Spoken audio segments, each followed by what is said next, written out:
Okay, this morning I shot a video of the Star of David, which was our sun. And I'm taking a video of this star to show you what a regular star looks like. Most of them look like this. Okay, now they can all change shape and everything, but when I film most of them, they look like this. Okay, you have the nucleus, and then you have the parent cluster revolving around the nucleus. And the orbs are, usually at high velocity, but, maybe not as high as this one. Some are higher, some are lower. It depends on the size of the star, and it depends on the vibrations frequency within the nucleus, and it depends on the revolutions of the orbs and how much energy the star needs to function, and what kind of a star it is and all that. There's a lot of things it depends on, but the point is that they're all looking like this, just about, and none look like the sun, which looks like the Star of David, 6-pointed star. So I'm sure all of these can make that shape, but they don't. So I don't know, what's with our sun that keeps that shape rather than a shape like this, because this is what most other stars look like. I don't know how they all look like, because I haven't seen all of them, but this is most of them look like this. And you can see the parent orb cluster revolving around the nucleus at a very fast pace, and it's all counterclockwise motion and movement, and there are no collisions. Lots of energy is being created in that nucleus, and it's being shared from the nucleus to the parent cluster by charging up the orbs in the parent cluster. As they are depleted, they go into the nucleus, charge up, and come out. So basically speaking, that's its job, to charge up the orbs which are depleted, and spin them out and get more in, and charge them up, and so on. But orbs also charge up by moving around the nucleus like that, and moving around each other. They revolve around the nucleus, and they revolve also around each other while they're doing this revolution, or constant revolutions around the nucleus. They also spin around each other, and they spin in rings, and those rings coincide in a multidimensional space in order to spin around, so that each orb spins around some other orb as the rings pass through each other. And they pass through each other from many different angles and all sides. So there is always a spin of an orb around an orb, no matter which way the whole thing turns or moves. And it does move. It doesn't stand still. So it doesn't matter how it moves or where it moves. The whole thing remains the same, and the orbs spin around each other, and then as a parent cluster, they are part of it, and they spin around the nucleus as well, or revolve around the nucleus. So all the revolutions are counterclockwise, orb around orb, and orbs around the nucleus, and all the motion is a way to create energy, which is electromagnetic energy. And these are living organisms, entities. They're very intelligent, and they know how to make energy, and they can control energy to the point where they can, transform it into matter, or, objects and such, or even subjects. It doesn't matter what kind of matter.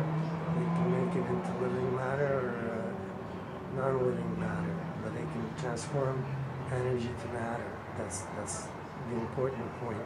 And they can control how they do it and what they do it for. So they can control forms and shapes, and they can control whether it's living or non-living energy,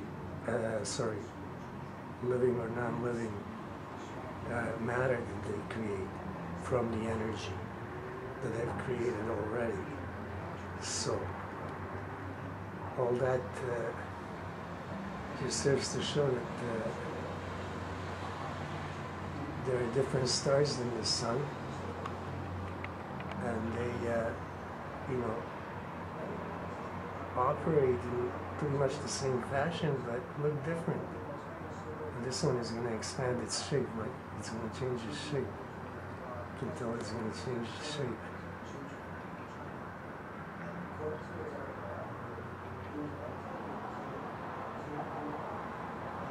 Okay, now it's got orbs spinning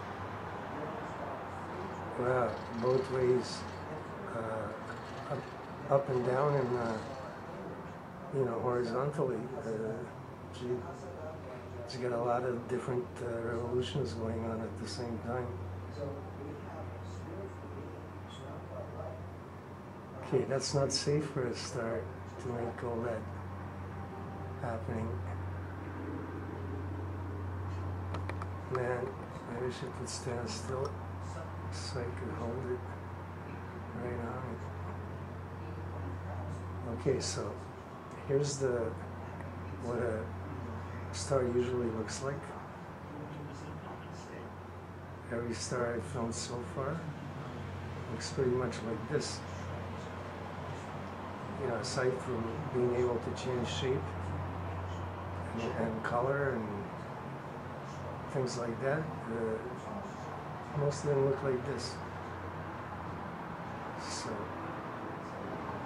when I filmed our sun, and I did it this morning, it looked like a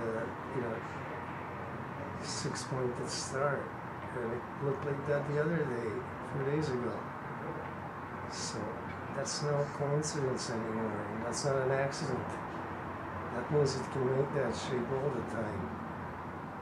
And that shape is not the same as all the other stars I filmed. It's different. Okay, so there's something different about our sun that's unusual, and it's not, coinciding with everything else I've seen, the shapes I've seen stars make. I've never seen a star make that shape in particular. And so our sun is not the same as the other stars. It has its own form, it has its own shape, and it probably has a lot of things different than other stars. Now, I don't know what all those other things may be, but if it has that many things different than other stars, it must have others. It's only logical that if it differs in size, shape, and form, it must have other differences as well. It can't just be a few, because those are major differences, and it can't be just a couple. It has to be a lot more. So the question is, what are they? That's the question. And how come the sun is a six-pointed star and a geometric design, and these things, the rest of the stars, don't appear to have it. The only geometric design that they make, it seems like, is a diamond shape, like on a card, a diamond like that. So this one is just about to make it, but it's not doing it for some reason, I guess because I already got it on video, because that's usually a threat to me when I film them. So before I even get close, they make that shape and try to scare me off. But I guess since it hasn't worked ever, they gave up on that. So now I can just film them, and they just don't bother wasting energy on making forms that don't count. So basically, I just wanted to point out the difference between a star like this, which is like how most stars look, and our sun. In the video I made twice already of the sun being a six-pointed star, the same as the Star of David. And that's all. That was my point. Look at the difference. Too bad I have to hold this on it. And it's shaking so much, but even with the shake, this doesn't look anything like a six-pointed star. Okay? I'm only holding it on the star because it's so far out, and I got so much zoom, and the star moves because the Earth spins. And at this kind of zoom, like micrometers matter. So a micrometer can be a light year out there. That the star moved because of the spin of the Earth, or by itself. Anything could be happening. But anyway, I have to hold the camera on it. And I can't hold it any better than this because me breathing is just moving the whole thing. I gotta breathe, so that's it. Okay, so this is the way most stars look. Our sun doesn't look anything like it. The question is why? Okay, that's my question for tonight. How come it looks so geometric and so perfect next to something like this? Okay, that's the question. Okay, that's it. Thank you.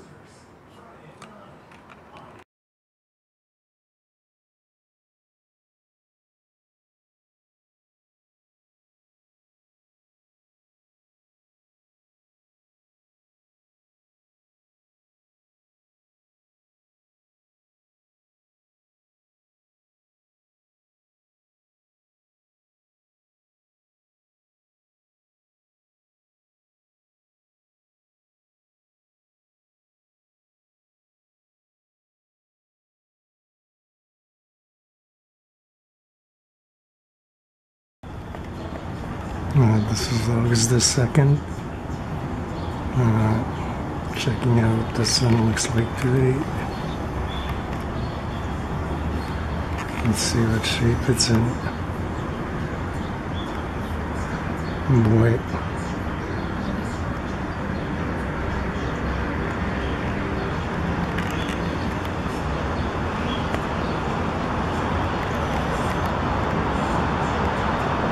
Still on that Star of David shape. It looks like it's so bright I can't see it that well,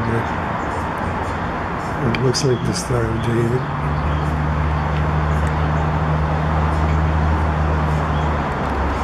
So this is not a one-time thing. It actually does look like that. So this had to have been the Star of David, the sun. Because what other star could they have seen, this close? So there it is. I mean, it's perfect. No doubt about it.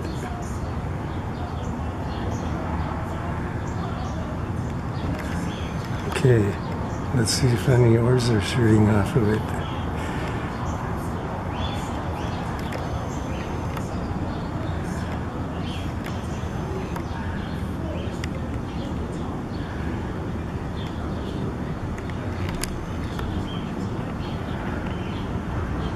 I'm not using any filter or anything. I just want to see,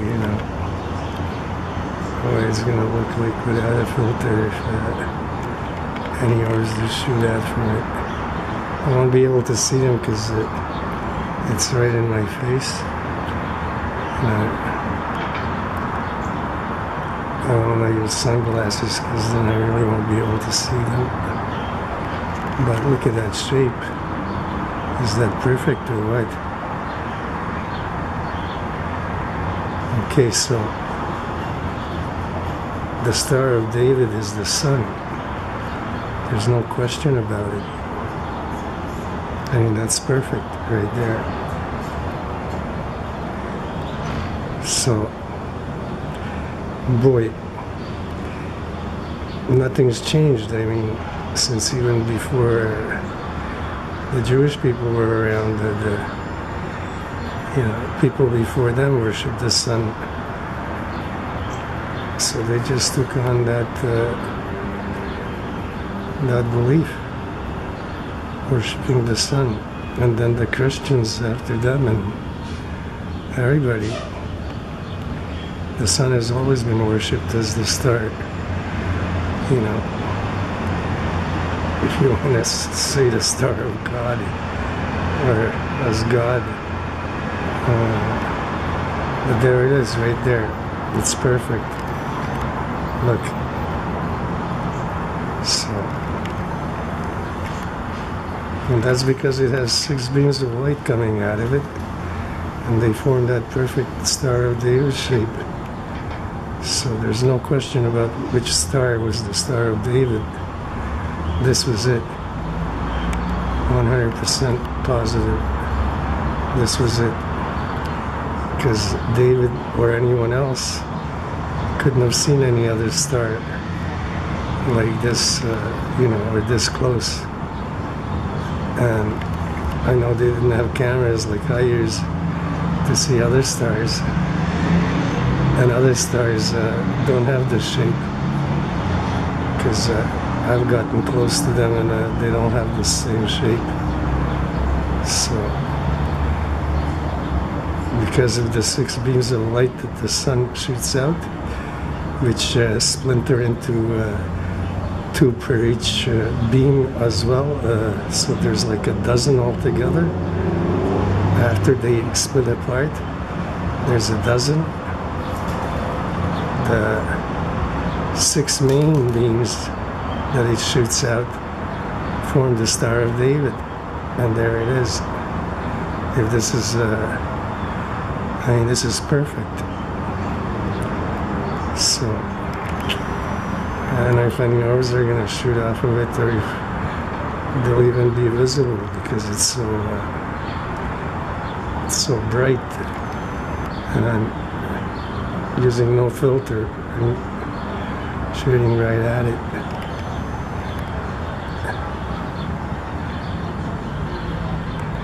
But that's not even important anymore. The important thing is this perfect shape that it forms in the sky. I'll go all the way. And that's about how David would have seen it in the old days. Yeah, like that.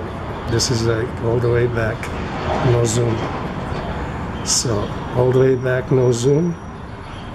David didn't have a camera, binoculars, or a telescope. He would have seen this. And this would have been his star, the sun. There's no doubt about it in my mind that the sun was the Star of David. 100% positive. So, take a good look. Check it out yourself. You don't need a super camera or anything. But use a camera. Don't look at it through the, eyepiece. Look at it through the screen or on the screen, because that's what I'm doing now, because you don't want to damage your eyes looking at it through the camera eyepiece. Okay, that's very bad for you, because the lens will even magnify these rays to be even stronger, and you can cause like permanent blindness, or at least eye damage, to the point where you're going to start going blind if you keep doing it. So don't do that. Look at it on the screen, and you don't need any zoom at all. Just point your camera at the sun. You can do it with your cell phone or anything else.